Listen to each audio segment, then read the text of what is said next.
Over. I mean, there's 2 rallies to go and anything can happen. So we're going to just hope in the Cape it's going to go well, and maybe in the Cape we can run.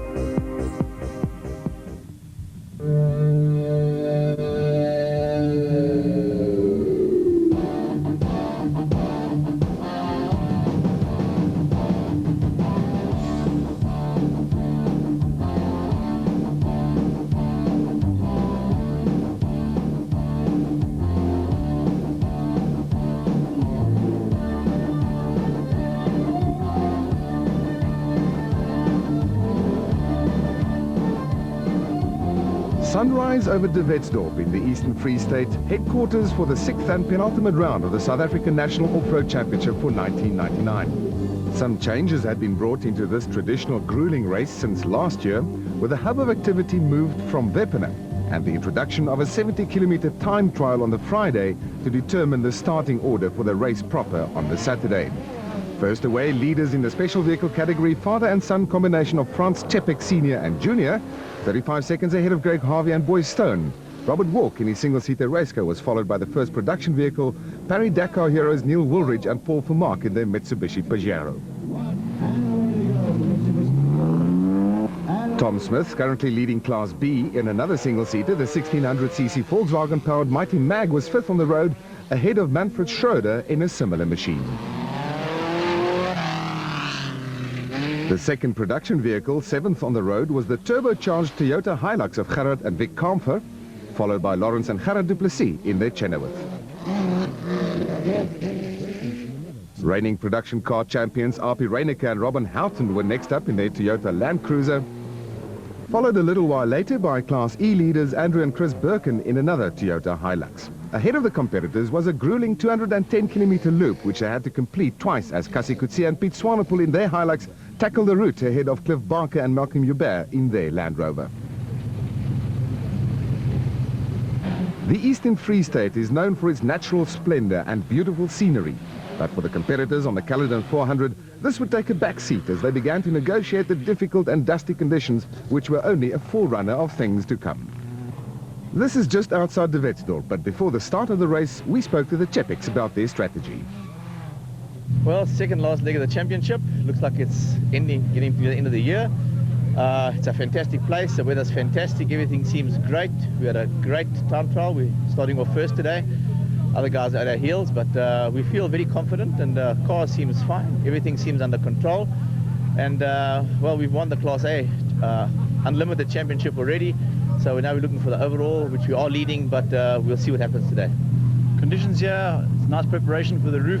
It's nice and rocky, gets a bit rough, although yesterday's time trial was quite fast and smooth. We hope it gets a bit rough out on the main route today. And now last year's class champions in the special vehicle category, Greg Harvey and Boy Stone. The time trial, we try to go as hard as we can, but at the same time trying to conserve that we didn't have a puncher, knowing that we wanted to actually get ahead of the Chepeks, but now we're just behind them, so now we'll chase them. Now the course is new, having moved from Wepener up to De Wetsdorp, but it's always very well marked. These guys do a great job here, so it shouldn't be a problem, following the terrain and getting through. When did this happen? Early problems for Neil Woolridge and Paul Vermaak in their Reparol Gel Mitsubishi Pajero Evolution, picking up a puncture almost right after the start, which would cause them to lose a lot of time as first Tom Smith and then Manfred Schroeder go past. Api Reineke and Robin Houghton were positive about the race. Voel baie positief. Ek hoop ons het klaar steekspoed gister gehad. Ons het in die stof oor 'n hekpaal gegaan en die linker voorveer gebreek. Gelukkig kon ons tot die einde met hom so ry. Ons het 'n bietjie tyd verloor, maar nogtans is ons tevrede om 9de weg te spring vanoggend. So en ek dink ons sal dit baie kalm vat vandag. Die roete is baie rof. Jy kan geen kanse waag nie. Ons het dit gister gesien, die een kans wat ons gewag het ons baie teespoed gehad. So ons sal dit baie kalm vat en ons probeer om net goed klaar te maak om ons kampioenskap voorsprong te behou. Yesterday, for a change, we didn't have an impound, so we could work through on the car for quite a long time, so we had a chance to go through it properly and make sure everything's 100%, so we hope it holds together today. Some 10 kilometers into the route now, and still first on the road, the Chepeks in the Epson V Motors race car with its 2.7-litre Porsche engine, going strong at this point and maintaining their lead. It was a big advantage to be at the front of the pack, as dust is a real problem for those behind at this time of the year. Greg Harvey and Boy Stone in their Castrol-backed Jimco, powered by a Lexus V8 engine, were still in second position overall, trying to reel in the Chepex and stretching the gap to Rob Walk in his Superpave Rover V8-powered race car. Tom Smith in his Pomona Porsche-backed Mighty Mag with its little Volkswagen engine still fourth on the road, as Gerard and Vic Kamfer in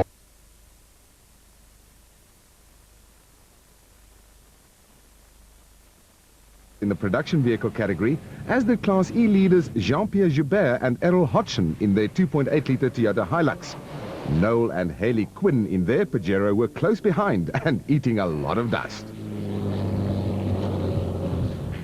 Then trouble for Cliff Barker and Malcolm Joubert. Yeah, we have it. We actually tore the engine mountings out, ripped right out of the chassis. We were going to retire until this farm offered to help us out, so we've got the welder.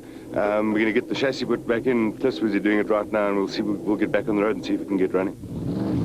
Getting towards the end of the first loop now, and things have changed at the front of the field, with Harvey and Stone taking over the lead from the Chepex.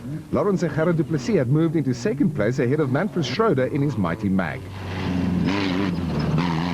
Gerard and Vic Kamfer had moved up to fourth in their four-wheel drive Hilux, with Franz Chepex Senior and Junior dropping down the order because of a number of problems. R.P. Reinecke and Robin Houghton had had a trouble-free run up into fifth now and leading the production class. Into the pits at the end of the first loop, and it was Harvey and Stone who brought their Castrol-backed Jimco in first. The car had been running like clockwork, and the pit crew only needed to do a routine check as the driver and co-driver took a quick break from the concentration. They knew that they only had to hold it all together in the second loop to secure the victory.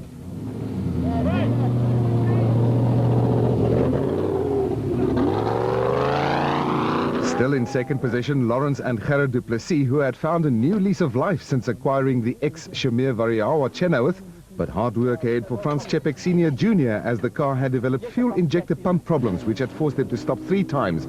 And to crown it all, they also had a puncture. But they made a plan and off they went, as R.P. Reinecke and Robin Houghton took a break from the action to replenish some stocks in their Castrol Toyota Land Cruiser. There was also hard work for the pit crew of Gerard and Vic Kamfer, as the Quadrisure Hilux 4x4 had broken a leaf spring when they tried to pass the Land Cruiser of Cliff Weichelt and Johan Smalberger. Having started second in the production class, the team were losing a lot of time in the pits, which would drop them right down the order. As the cars complete their pit stops, we go to the start of the quad race with the legendary Wickers van Deventer sporting new machinery. Ek is op 'n nuwe 4-slag motorfiets. Dit is nie dieselfde as die 2-slag motorfietsse nie. Ek het gister 'n paar probleempies opgetel, maar ons het gisterand uitgesorteer. Dit sal maar in die begin 'n paar skaafplekke wees, maar ek is baie opgewonde om 'n nuwe fiets te ry.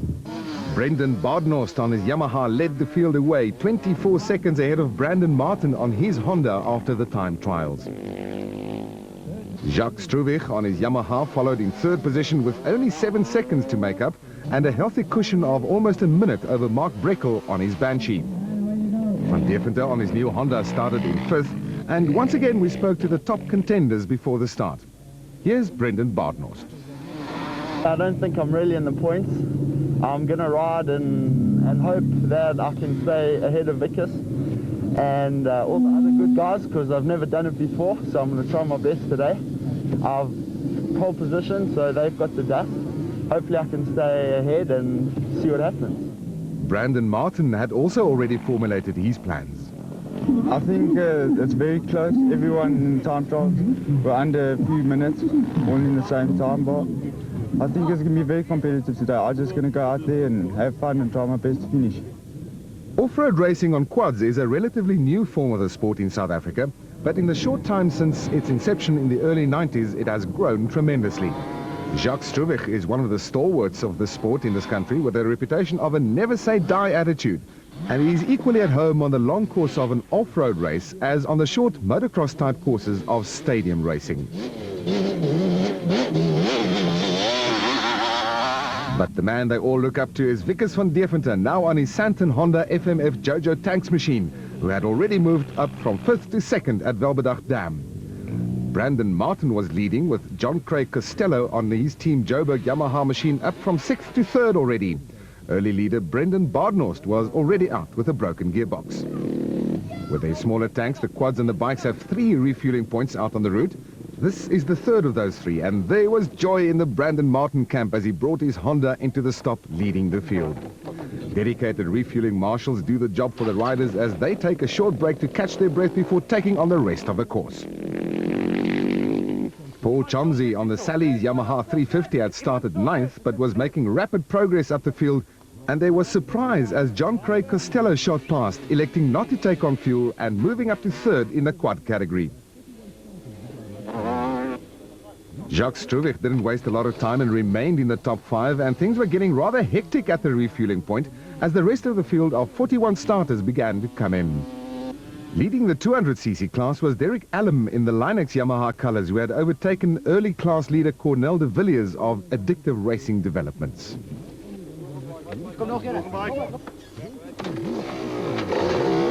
The Eastern Free State, and specifically the area around De Wetsdorp and Wippener, is not only one of the most beautiful parts of South Africa, but also ideal for off-road racing, with the local community throwing their full weight behind this annual event. At the designated pit stop in the De Wetsdorp showgrounds, Brandon Martin had had enough time in hand to take a quick detour before remounting his Honda. He still had a comfortable lead, but now not over Wickes van Deventer anymore.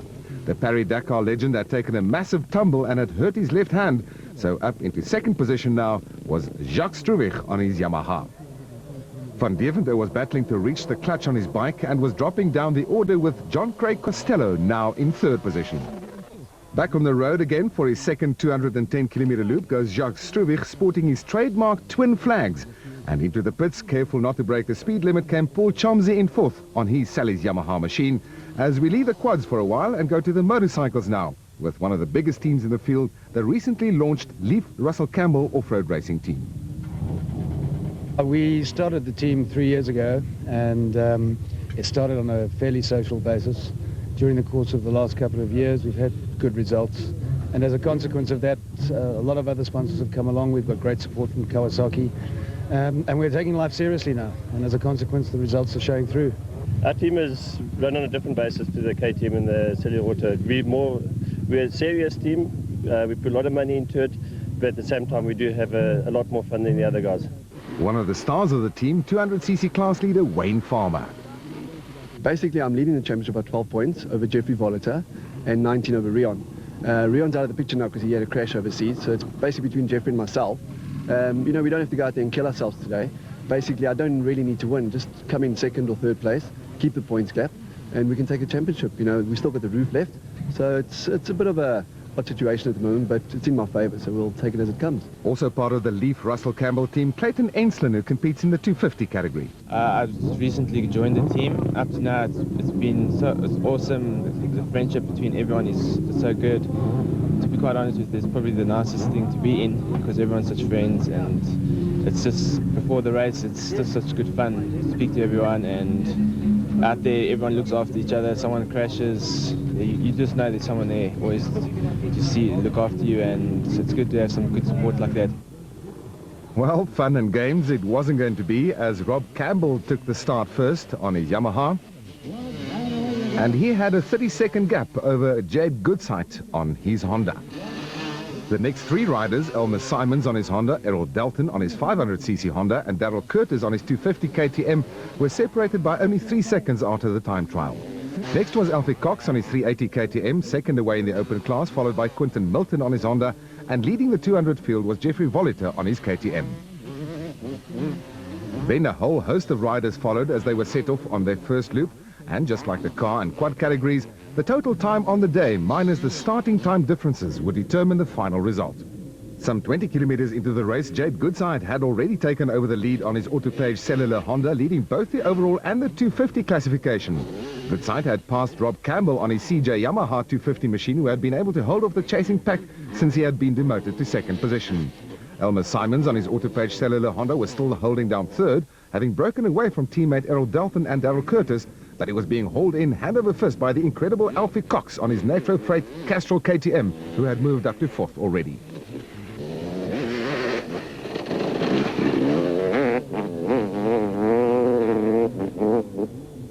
Before Before the start, we caught up with current race leader Jade Goodsite. Going to be a long race, a lot of lurkers, a lot of rocks. I'm lying second in the championship, so just got to take it easy and keep it together. See how it goes. A lot of dust, so take it easy in the rocks. And what about poleman Rob Campbell and race favourite Alfie Cox? Oh, it's such strong competition out there. It's the first time I've been in pole position, so I'm just going to take it easy. If the guys catch me off, good luck to them. Yeah, look, I need to get 2 points on Errol Dalton after this race, and then I've won the championship, and then I can go to the Roof Africa worrying about the race and not the championship. So today is very important. The final refuel point before the pits, and things had changed considerably as Darryl Curtis on his AGA LG Castrol KTM 250 had also passed Rob Campbell, as did Clayton Enslin on his Leaf Russell Campbell Racing Kawasaki 250, doing an incredible job to move up the order. Rob Campbell came in just as Enslin left the refueling point, and the battle was on for the top 5 positions, with the top motorbike riders having already caught up with some of the tail-enders in the quad category. The route conditions were varied, with some very high-speed sections combined with tight and rough sections, which had already caused a number of tumbles. Into the pit area for the first time, and no surprises, as the man who had tamed